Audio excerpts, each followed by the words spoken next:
Welcome back, listeners and viewers, to another week of education, the Teachers Talking Terror podcast, where myself, Mike, and myself, Courtney, are back to cover your pick this week.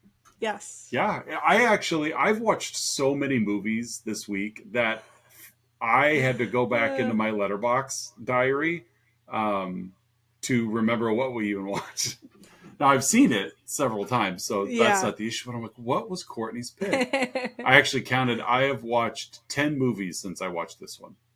Wow. Just because what I'm working on for work, I got a movie going and I'm just ripping them out. There you go. But yeah, your pick was 1408, based on a Stephen King short story starring John Cusack and pretty much just John Cusack. Yeah. You picked it for the Samuel L. Jackson appearance. Hey, he was in it enough. That's okay. Okay, I was going to ask you, was that enough Samuel L. Jackson? Yes. Because it wasn't much. No, it's not. But he was a good guy. Was he? Yeah. Nah. Well, okay. We'll get into it. Yeah. I guess. So, but yeah, your pick this week. So I'm gonna let you take the lead on this 2007. This movie's 17 years old already. Yeah. Okay. You were just a pup when it came out. I was. We've got Mike Enslin, who he writes these like supernatural / like paranormal stories, I feel like, and I feel none of them scare him. No, and I think books like this are very like, what's the word I'm looking for? Like, I feel like if you go to a bookstore, you're gonna find sections that are like, 50 haunted houses of Illinois or 100 most haunted places. Yeah. It's like, this is the kind of stuff he writes. Yes. Yeah. But he's into hotels, which is kind of cool because having like, I've seen books like that and I've read books like that, like you could get them at like the book fair and things like that. I just assumed it was just people regurgitating the same information, that they do some research. But Mike actually hits up these spaces. Yes, he does. Like he takes his recorder, he goes in, he's all in. And he stays at these places. While he's promoting his most recent book, he gets this postcard, and it's about a hotel in New York called the Dolphin. Yeah, and it was this foreboding, like, don't enter 1408, and it's like that's all it said. Mike Enslin, right? Don't enter 1408 Dolphin Hotel. And he's like a teenage boy, and he's like, "You gonna challenge me?" Right. Okay. So he heads over, and this is where we meet Samuel L. Jackson, Mr. Olin. Yeah. He's the hotel manager, and he's like discouraging him. Like, there have been so many like deaths in this place. Like, people have slit their wrists, they jumped out the windows, like, just so many deaths. So don't do it. Question for you. Do you think Mike is good at his job? I don't know. I like that he puts himself into it, but at the same time, he's written a lot of books. He has an agent. I mean, he apparently makes money. Yeah. I don't think like his books are as popular as they used to be. Yeah. Right. But my reason for asking that right now is, here it's New York City. Here's a haunted hotel in New York City where one room has had 56 people die in it, and he's not heard of this? Yeah, true.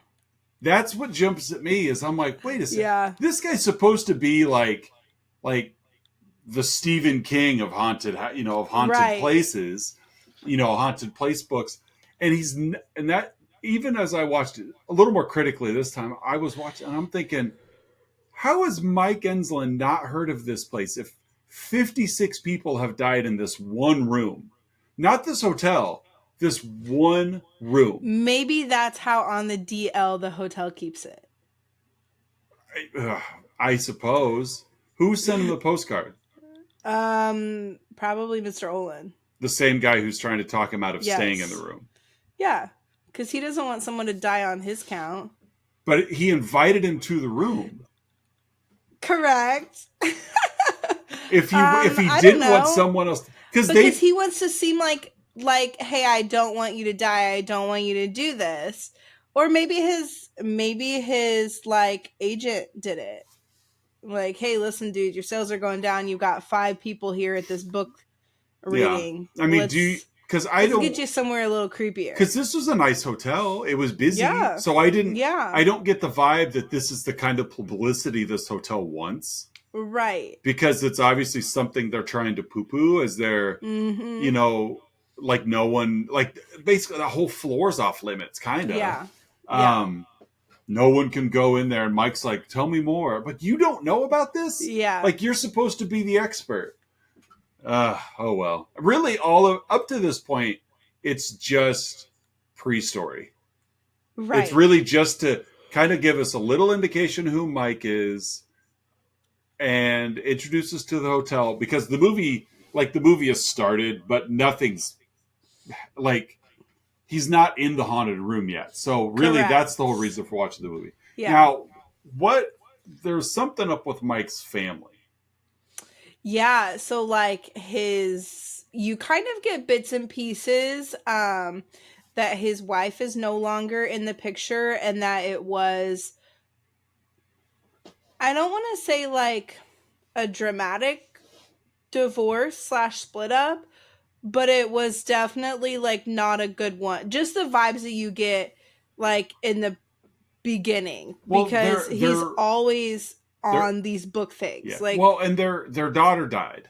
Yes. And I think that's the wedge that split up the marriage. And I can understand that. Not that you fall out of love with a person, but it's you both experience such trauma. Yeah.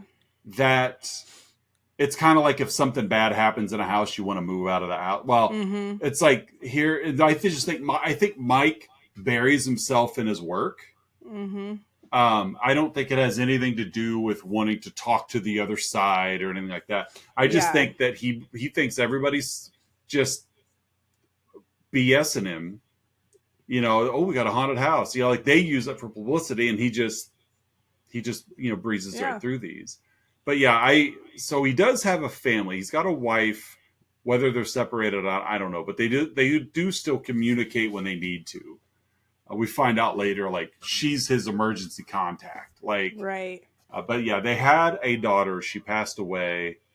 I don't remember how. I was just gonna say, did it say how? I don't remember. If it did, it doesn't matter. It wasn't anything too, like, gross or I mean, granted it's tragic, but that's the vibe I get is Mike this is what he does instead of coping with reality.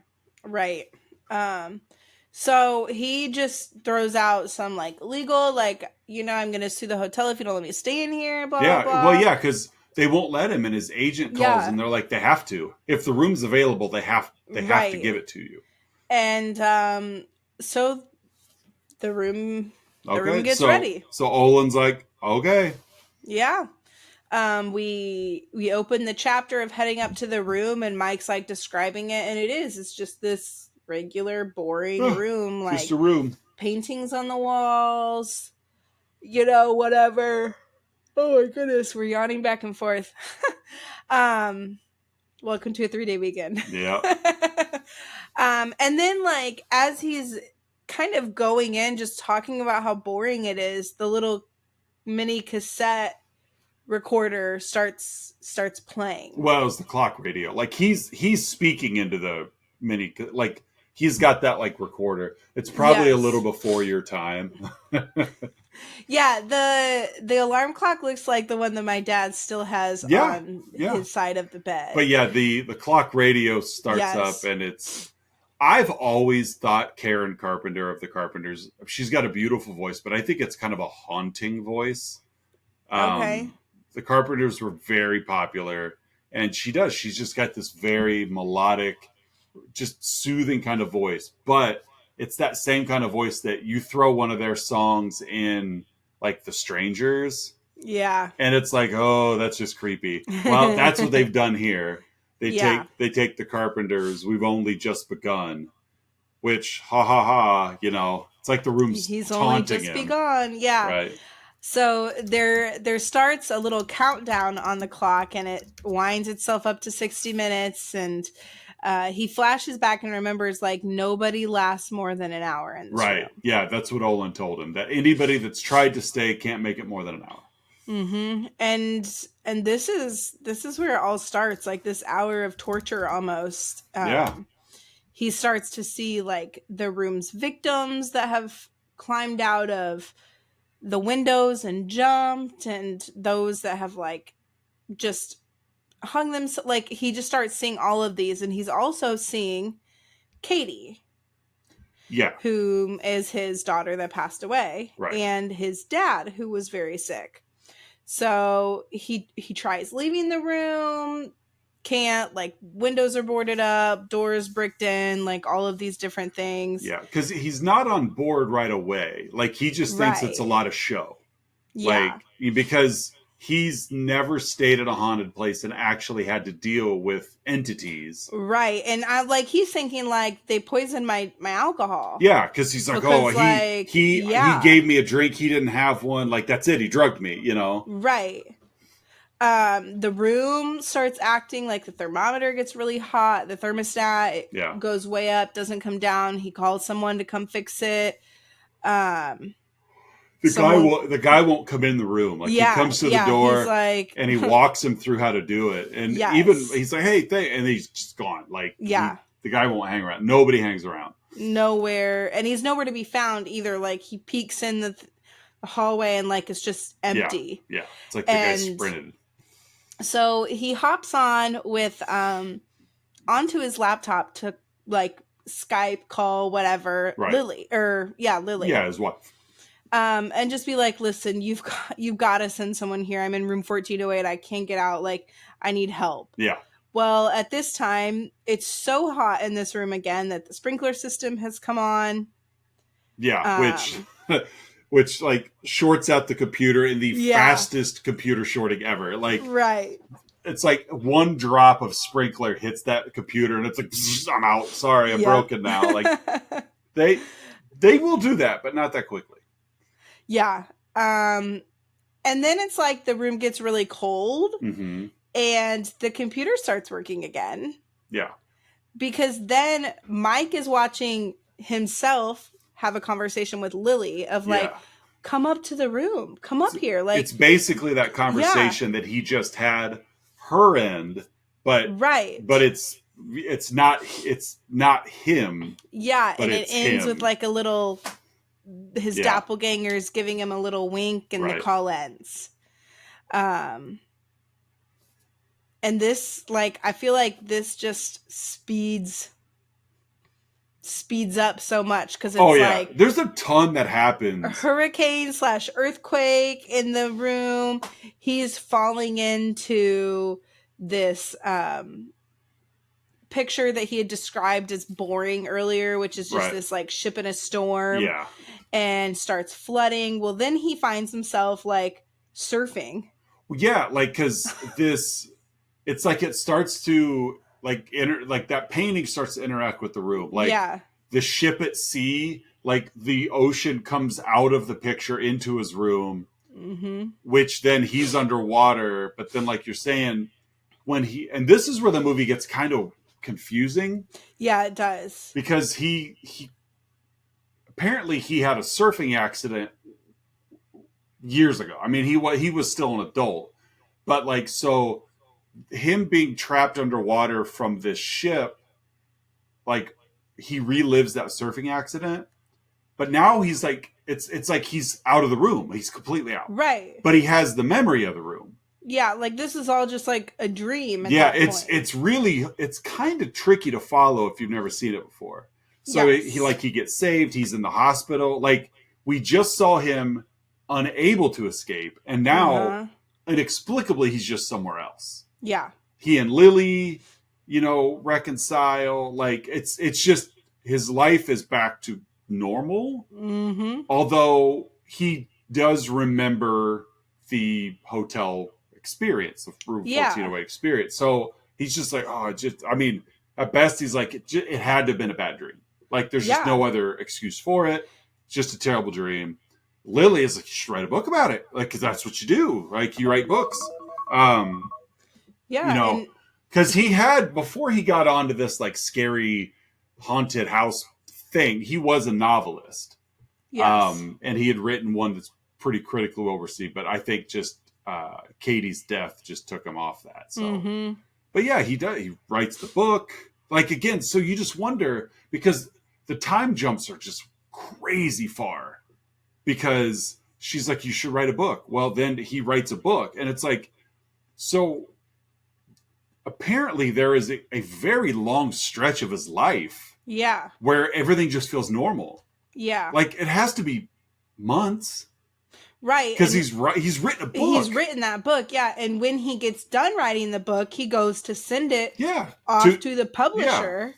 Yeah. And then it's just like, boom, we start over again. Like, everyone at the post office is somehow also an employee at the hotel. Well, he's remembering them. Like, like you say, he passes construction workers, the guy working at the counter. Like, yeah. And it's like all of these things are just like jumping back into his head. And he's like, well, I've seen these people before. And then they tear down the walls and he's in 1408 again. Yeah. It's like, it's just this now big mirage. He's in there. Right. And I feel like we skipped over some of the like horror parts. Like and that's at one point, like, yeah. The one part that got me though, he at one point got up into the air vents. Oh yeah, that was great. Yeah, like because he's trying to escape. There's been this baby crying the whole movie, and he's just like, "Oh my gosh!" Like, gets over her room, like, "Quiet your baby down," and then you realize it's Lily, like, trying to calm Katie down. Yeah, when Katie was a baby, and he's like, and then they just look up at him, and he goes to another room, and like they look up at him, and then you find this like dead, decayed body. Yeah, it's just up in there, and it's like you knew that it was gonna pop up. Oh yeah. But it's just so... It's creepy. Yes. Like, it's following him through the air vents. The confined space and just... it's just all dusty and ashy. And yep. Yeah, it was good. It was a good effect. I forgot about that. So anywho, as he is back in the room, he hears Katie's voice calling out to him. And she comes up and gives him a hug. And it's just like so relieving. Like you can tell he's just like, huh. Yeah. Just that big sigh, and then she just busts into ashes. Yeah, she's dead. Yeah. But it's like, the room's just been messing with his head so much. Yeah. But she's dead. And again, the whole thing is nobody stayed an hour. That's all he's trying to do. He's not trying to stay the night. He's trying to stay for 60 minutes. Right. Hence the countdown. Well, after all of this goes on with Katie, the timer ends, like the hour's up, and he's like, I did it, and the room goes back to normal, like everything, because it was like everything went back to normal. It was like singed the whole. And then the clock starts over at 60 minutes, and he gets a phone call from this hotel operator, and he's like, why am I doing this? Like, why have I not been killed? And she's like, welcome to the Dolphin Inn, where you can relive the past hour over and over again, or you can choose our express checkout system. And then in the next room, you see a noose drop down. It's pretty much, you are here unless you kill yourself. Yeah. And I'm just like... Yeah. Oh, which is like, no wonder there's been so many suicides in that room, because you never get to leave. Yeah. So he then is just like, screw this. Like, if I'm not getting out of here, no, like the building's done. So he makes a Molotov cocktail, sets the room on fire, just lays down and lights a cigarette, which I thought was kind of fun. Yeah, like, because he only smokes when he writes, kind of thing. But it's like whole room's on fire, and he lights a cigarette, and it's like, okay. All of this, like, there are parts of what Mike was going through that were really happening. Like that first video call with Lily did happen, because a lot of this near the end is interspersed with her trying to get to the Dolphin. Yeah. Because he did contact her. Yeah, because at the end she's like, my husband's up Right. there. Yeah. Like And I I always love it in movies where like the fire department and police department, like they're keeping everyone back and somebody comes up and they're just like, my family's in there. And they instantly get a pass. Like, okay, you yeah, go like, head on no, in. no, you're not going to let people go in there. That's the whole point. And they're like, oh Right. yeah, yeah. All right. Lily's husband's in there. Go for it. Um, but yeah, so like in Mike's mind, I'm going to win Mm-hmm. because again, the room may destroy me, but if I'm gonna end this torture, I'm gonna do it by destroying the room. Yeah. Um, Yeah. and so that's what happens. They evacuate the hotel, um, and just the thing is, you know, there's different endings to this movie. Yes, I know that's what the I had read. Yeah, I knew the movie. The one we ended was Mike dies. Like Yes. he dies. We cut to his funeral, like, and it's always graveside service. There are always Mm-hmm. graveside services in movies. Um, and Lily's there, and Mr. Olin approaches her with a box, and just wants to give it to her. Um, and so, trying to think how. Did Lily listen to the recorder or did Olin? Olin kept the recorder. Olin kept the Yes. recorder. And Lily took that box, but Yeah. Olin went back to his vehicle and like listened to the recorder, and it said something, I don't remember, something like, Yeah, we watched the director's cut. yes. And I don't exactly remember what it said, but it was something. Well, what boiled down to was Mike got a recording of Katie's voice, Yes. which proves that that room was haunted, proves Mhm. that ghosts are real, within this universe, of course. Yes. Because it was caught on tape. And so, yeah, like Olin tried to give Lily the box. Lily, she didn't want it. Yeah. Olin was just like, the room was successfully destroyed. Like no one else can ever stay there again. Mm-hmm. Like it's almost like he did us a favor as well. Yeah. But yeah, he does go, he goes to the car and that's when he again opens up the box, takes out the tape, listens to it. And then he sees in the rearview mirror, like a little girl walking behind the car, which of course he's now been Olin's like, oh my God, like I just heard a little girl. There's a little girl. I bet it's her. Well, he gets out of the car. It's not. It's just some little girl walking in the cemetery, apparently, because the guy walked with her, but it wasn't Mike and Katie. And then as Olin gets back in the car, this is like the scene from The Haunting in Connecticut where they're driving and he looks in his rearview mirror and then there's Mike's crisped corpse. Yeah, his burnt. Just popping up. He's all burnt in the back seat. Yeah. And of course that was fake. Because again, it's messing with him. This is when he sees the girl and the father walking away. Olin drives off. We cut back to that fire gutted room. And then just all of basically Mike burning the room has freed all the souls. Right. And so that's kind of how the movie fades off and you hadn't seen this one before, right? No, I have not. So, but that's 1408. Let's hit the ratings. Let's give this a grade. All right.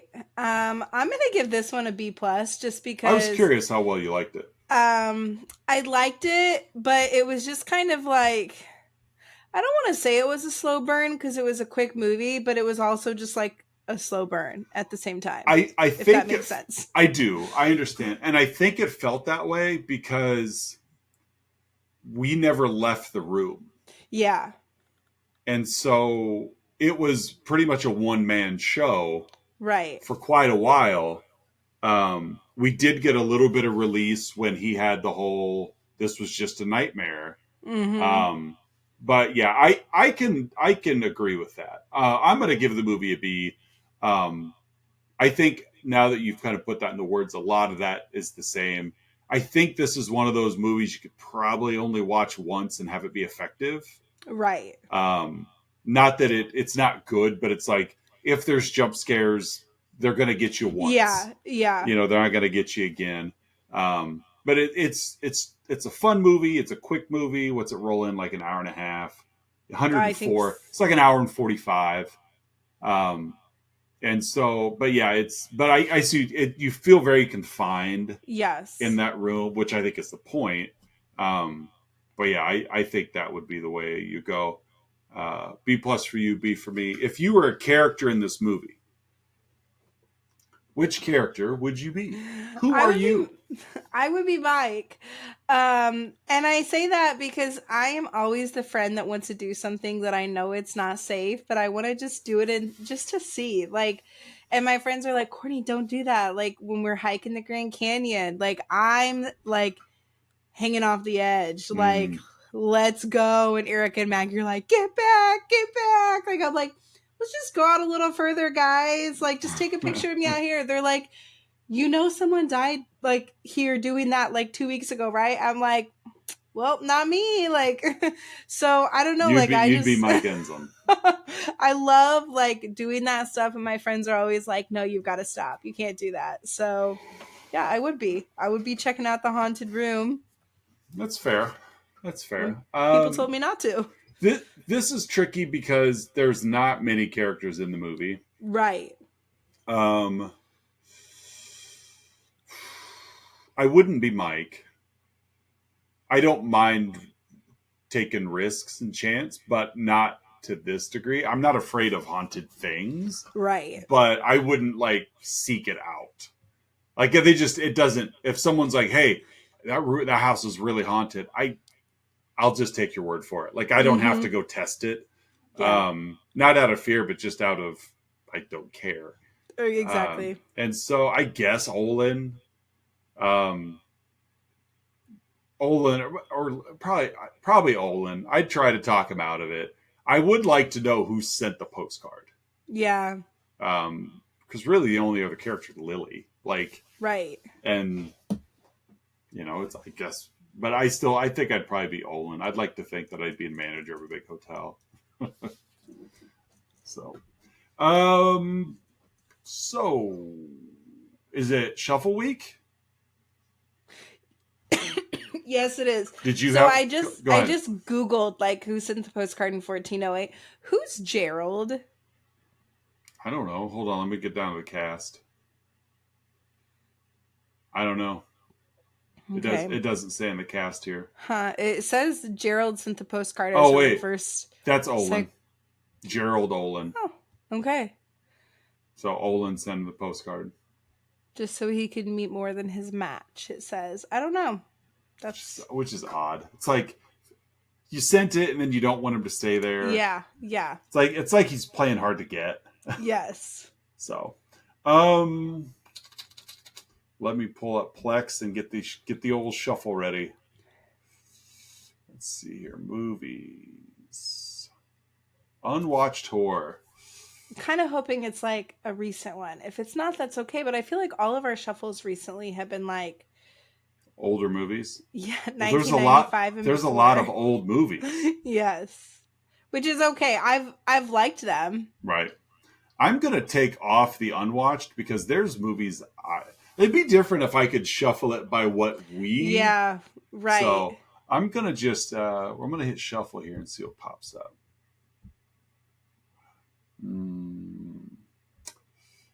Let's see here. It's 1988's Lady in White. Do you feel like watching another haunted movie? I'm down with whatever. Yeah, I've seen. If you want to shuffle again, then go for it. Yeah, let's just shuffle again and see what we got here. No, we're not watching that one. That one's stupid. Okay, this one may not be too bad. I don't think we've seen it. Maybe we have. Have we seen The Possession of Hannah Grace? Did we watch Yes. that? Did we watch that? Okay, that's probably Yes, I brought that one to the table. That's why it felt familiar. Oh, it's got Shay Mitchell. That's right. Yeah. All right, let's pick another here and shuffle. Ooh, good pick. Yep. We're going to watch the 2020 remake of The Invisible Man. Okay. Yeah. The Invisible Man. I've seen this. I really liked it. I really did. I was impressed with how well they did. The guy who wrote and directed this movie was responsible for he wrote Saw 2, Saw 3, Insidious, Insidious 2, Insidious 3, Insidious The Last Key, Upgrade, and Invisible Man. Okay. Lee Wanell is his name. And he directed this one. Yeah. This would be his third directed movie. So Lee Wanell, written and directed Invisible Man, starring Elizabeth Moss. I do like this movie. I've seen it one time, and I hope really... Oliver Jackson Cohen isn't the Invisible Man. Because I'd like to watch him in the movie. He's attractive. Well, don't read any more about it. I'm just looking at who's in it. Right. So yeah, Invisible Man. It's a recent movie like you were wanting. Yeah, it'd be a good one. Social media wise, Facebook, Instagram, and Twitter. I'm on TikTok now. You are? Well, my wife was sent a video from a friend and she couldn't watch it.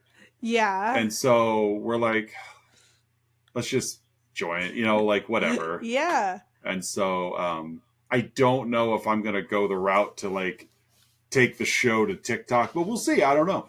Okay. I don't know. I don't want to pay for an AI because there's different AI services where you can upload a video and it'll chop it up into the clips. And I don't want to do that. That's just more work.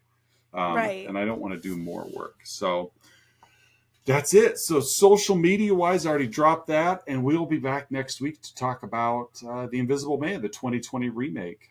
I'm excited for it. And yes. September's here. So we are inching closer to October, which means horror movie a day. Yes. Horror movie a day. So you got anything to add before we sign out of here? I hope that this cool weather keeps with us because nice. It's been really nice today. Yeah, it was very nice today. So, well, for another episode of Education, I'm Mike. And I'm Courtney. And we'll see you guys next week. Bye.